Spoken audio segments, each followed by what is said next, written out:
What do you want to talk about this week, Eric? Same thing we talk about every week, Amir. Why you should under no circumstances, contact your new girlfriend's ex-boyfriend. Live to tape from Vancouver, it's Eric's Living Room, a show best listened to in the nude, featuring Amir Ali. And now, the man who still hasn't paid me for voicing these intros, here is your host, Eric Chapman. Welcome to the living room. This is Amir, I am Eric, this is the room. Oh, my mental health check is a story for me. We won't spend a lot of time on it because my relationships are boring. But I have a story to tell today. It's real exciting and fun. Oh yeah, I'm going to relive it. It doesn't sound fun. How are you, Amir, mental health-wise? I'll be really honest, Eric. Yeah. Right now, I need to have a movement, but I'm not at home. And I don't feel comfortable. What do you mean? I want to poop. Right now? Yeah. It's not super bad, and I know that I can hold it until I get home in like an hour and a half. But I'm not in my, you know how that feels, right? You know what's funny? I was telling you about this about One Punch Man that I've been watching, and recently this guy was like, I can't fight you right now because I have to pee, and I can only fight you at 50% energy if I have to pee. So it's funny you say that. And yeah, I've used to been so afraid to poop other places. Like there's times where I was at work and I've left work. Yeah. But that's where you're at with your mental health, is you have to poop. For the longest time, I also couldn't poop at work, and then a lot of it for me was hygiene. That's what it is for me, yeah. So what I started to do was I would buy baby wipes. Okay. And I would take them to work with me, and then I could use, and then I would have to also basically put an entire blanket, very wasteful blanket of toilet paper all over the seat, because God knows who sat on that toilet before me. I don't even want to know. And then use the wipes. We need to standardize bidets. I've never used a bidet. I used one once, and it was an interesting feeling. It's probably an amazing feeling. Let's be honest. Like, how clean do you want to be? That's as clean as you want to be. And actually, the place that I used a bidet was a hotel in Quebec. Okay. Yeah. Oh, it's very French. And that's fitting. The toilet seat was heated. What was that like? Oh. Okay, so you had to clean this butt. Okay, was it the bidets in the same toilet, or did you have to? Was it one of the separate ones? This one was in the same toilet. Okay. Not that it matters. And it had like this whole like control set, and it was a very high tech toilet. Okay, yeah, wow. But yeah, heated toilets. Oh. Whoa, man! I did the heated driving steering wheel. Oh, I've seen recently. those. That was lovely. Thinking of heated things, yeah, it was very lovely. It was in Alberta too, so it was very much worth it. Okay. All right, so yeah, well, you're fine. I am horrible. I've had the worst 3 days of a long time. Remember last episode how I talked about I was just climbing out of the hole? Oh yeah. Right. So and people forget when they watch this podcast, it can be a week behind, and so by the time this podcast had aired, I was out of the hole. I was feeling great. Like I was doing box breathing just for fun. Wait, what's box breathing? It's something that I think Marines do it. It's scientifically proven that it's not like not that. No, it's 4 seconds out. Oh, okay. 4 second hold or 3 second, whatever it is, and then you know what I mean. So you make a box in 3 seconds, or in seconds. So it's like out, hold, in, hold. Okay. But as you inhale, it's 3 seconds as well, right? So everything's around the same 3 or 4 seconds. And so I was like, party down, let's rock this out. And then so my ex-girlfriend, who I've mentioned that I've had a tough time with leaving. Yeah, she recently took a trip to Mexico, Yeah, right? like around 6 months after we broke up with the guy, which has me doing relationship math, which we'll get to. And so he sees the episode and decides to DM me and be like, and this is what happened. This is exactly what happened. I saw the thing flash in, I'm going to cry. Fuck. I saw it flash in my phone and it was like, shit. It said, sorry you had to learn through Instagram that we're dating. And some other cliche. And I hate, you know me, I hate cliches. And so I deleted it. I didn't even read it. And then I responded to him and I was like, yo, I don't know what baggage you got, but this isn't yours. Don't put this on me. I don't know why you feel guilt. Like, this feels like guilt to me. Anyways, and that was it. And then he responded like, hey, if you ever want to talk sometime. What? This is why? Reach out to me. And I'm like, bro, no. And he said, I hope this wasn't too triggering. I'm like, bro, it was fucking hella triggering. No, I will never talk to you about this again. Thanks for being kind, and goodbye. I have so many questions. First of all, how did he even know of the podcast? Well, because we're kind of friendly. Oh, you went before this? Yeah, kind of. You sort of knew him. So I knew of him. Okay. We'd hang out as a couple, and there was times, but we'll get to this. We're going to get to this. There were times when we might have hung out months ago, a while ago, even before we broke up. And then even after when whenever I won't edit that, but I didn't say it. We broke up. What were we talking about? Sorry, I lost my train of thought. How they found out you used to hang out with this guy. Yeah, okay, right. So we were hanging out, and then so anyways, we'll get to this part again really quick because I don't want to waste people's time because my relationship crap. But it's just been really rough. And so so I sent a message to her saying, look, I need some time right now. Your boyfriend made a really poor decision, an in judgment call in contacting me. Yeah. It's so weird. It's fucking weird that I've never seen anything like that. Why on earth, I'm best friends with my ex and she cheated on me. Like, I'm an open person. It's about communication, but what if even, and so why I said that is because, Amir, if you just have a recent ex, but if I was like, hey, I'm interested in her, you'd probably be like, yeah, okay, but don't talk to me about it. Because why would you want to hear from me about your new love and traveling the world with the girl that and that's the thing too, like, I made it very clear in the episode that I was hurting. Yeah. To be like, hey, you want to hear from me? Like, what? It's messed up, You man. would think that he would have had a consultation with her before making that judgment call. And if anyone is going to reach out to you to apologize for you finding out some way, not that I'm saying even she should have. Nobody should. But if anyone did, yeah, not the guy. No, why him? Why would I want to hear from you, bro? Now that I know you watch the podcast too, I'm talking right to you. Like, come on, man. That's messed up. Yeah. And now I haven't slept in 3 days. I barely slept. And so I messaged her this morning. I was like, look, this is weird. And I don't want to be your friend anymore.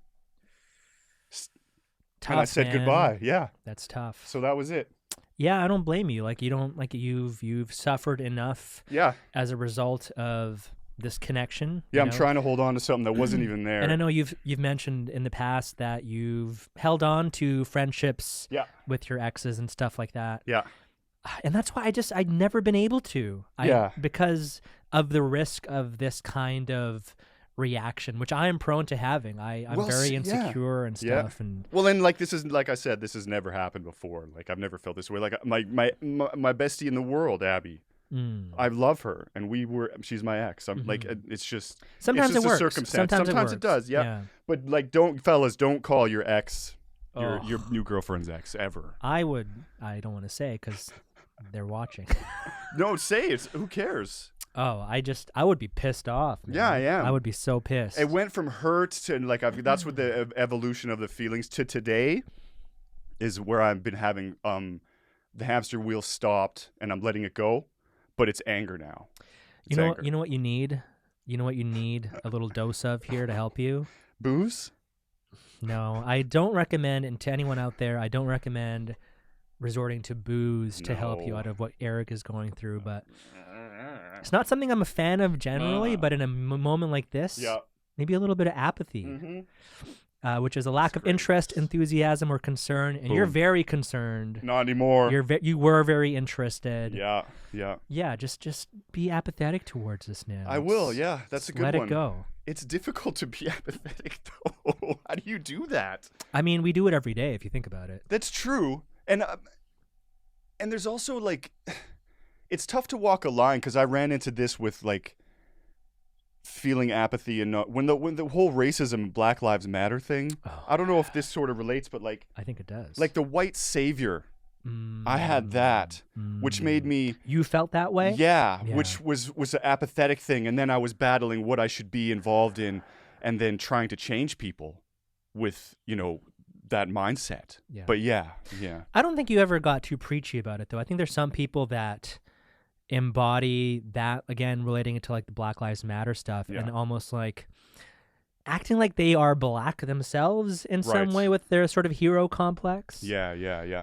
But I think about the concept of apathy a lot, because I feel like we as a society are too apathetic sometimes.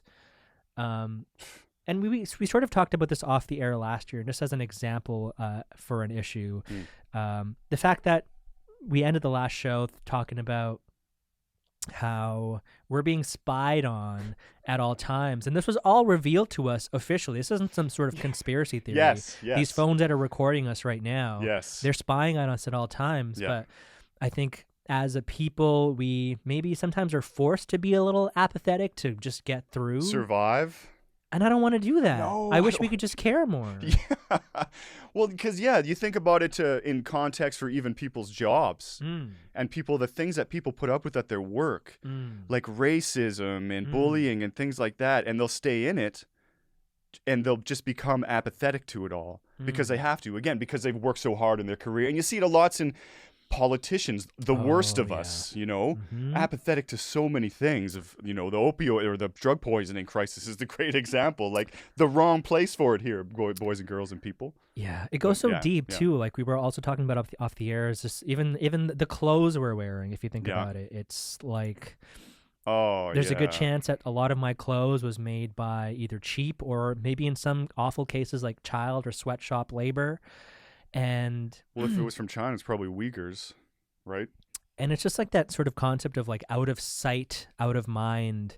And I'm not going to go deep into this and preach about it, but I think about that with food a lot.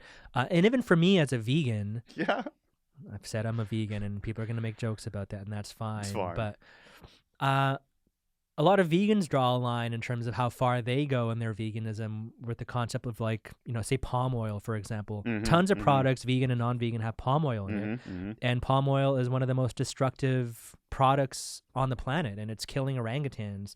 Right. And it's really strange that we've all got our sort of internal lines that we draw that we deem acceptable. And is that a problem? Like, as a society, we're not like coming together? Yeah, because I watched a video on this recently where a guy was in a boardroom, and speaking of racism again, that's kind of why my mind went there with my experience. Because this guy was like, okay, this setup is going to be a racist joke. And he stood up and he walked out of the meeting. And it was like a high-class CEO style meeting. And I think there needs to be more of that. Yes, I think that there's no value on doing the right thing. And there's a righteousness and a right side of history here. And it's just, and that's maybe a little extreme, but I don't think so. But again, I'm just sticking to the whole, racism theme here. Like, you are or you aren't. And to be, you have to be. You have to walk the walk. You can't just be passe. Oh, totally. Yeah. And this relates to the quote that we were talking about earlier, which is from Dante's Inferno, and I'll read it out for the audience, which is, "The hottest places in hell are reserved for those who in times of great moral crisis maintain their neutrality." And again, we see that every day with like so many problems that plague us as a society that people just aren't concerned about, and we're guilty of it too. I don't think we're doing as much as we can. No, sure, I should be doing a lot more, even just volunteering. But Sweden's got away with it. Sweden? Yeah, well, they're in the neutral country. They're not involved in anything. Oh, yeah. But I think it's part of a big problem with society. Yeah. Definitely is the apatheticness, apathetic. Another part of the downfall of society is award shows. And we're in that time of season right now, and it drives me nuts. Oh, that's a great distraction from all the things that I'm concerned about. I'm just going to watch the Oscars and not worry about anything. Yeah. I mean, the monologues are usually really good, and there's some, crazy thing that, like, someone will get slapped, Will. You know what I hate? Come on. You know what I fucking hate? What? Award shows? I fucking... when every award show now, before the award show starts, the people on social media obsessing about what these celebrities are wearing. Right. That's always been a thing. Fucking stab my eyes out. Like, who the fuck cares what Jennifer Lopez is wearing on what the fuck has she done in the last 10 years? Well, what's her head made out? There's people that made entire careers off just the runway and what. Honestly, I just can't. And I know people personally who will go on Instagram and like post pictures of...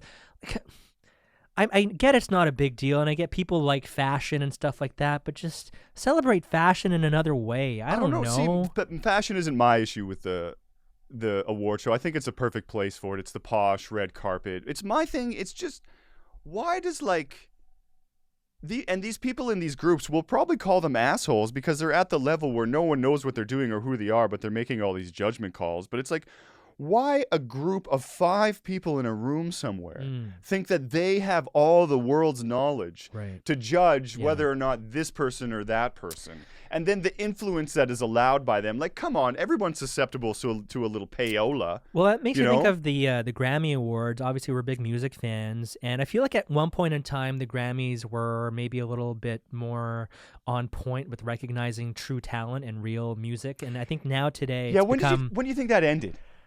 Sometime in like the mid to late 90s, probably. Yeah. Maybe even early 2000s. Because I was trying to ponder that really quick and just try and figure out when I started to care because the whole focus wasn't talent. Like Stevie Wonder said, just because it's popular doesn't mean it's good. And now literally it's become like a popularity contest. You see the musicians that are the most popular winning the most awards. And how does that make any sense? Well, we talked about this last time with Taylor Swift's a perfect example. Beyonce, not making $1 billion, but doing some pretty big things. She has 32 Grammys. And again, I don't care about Grammys, but it's a scale we have to use. And Taylor Swift has 12? What a loser. Like, if we're going 12? to compare things, like the talent is never truly recognized monetarily, and Spotify pays 0.00008 cents per spin. Ugh. Like, come on. Like, it's not how much you make or you gross is not a talent reflection in the slightest. Yeah, see. But that's kind of what they base it on in their judgment of it all. Going back to the Oscars, I think about the what I said about the fashion and shit and shitting on it, but there's a lot of filmmakers that I do genuinely enjoy today. And I don't know what it is where I kind of maybe mini celebrate internally when like a director that I really like wins an award or something like that. You do that? I know. How can you be so against it and then so into it, man? Because you hate it. It makes you puke. It rewards my taste. It's an ego thing. Maybe a little bit. Yeah. Like, this movie that I love won an award. See, I'm the best movie guy ever.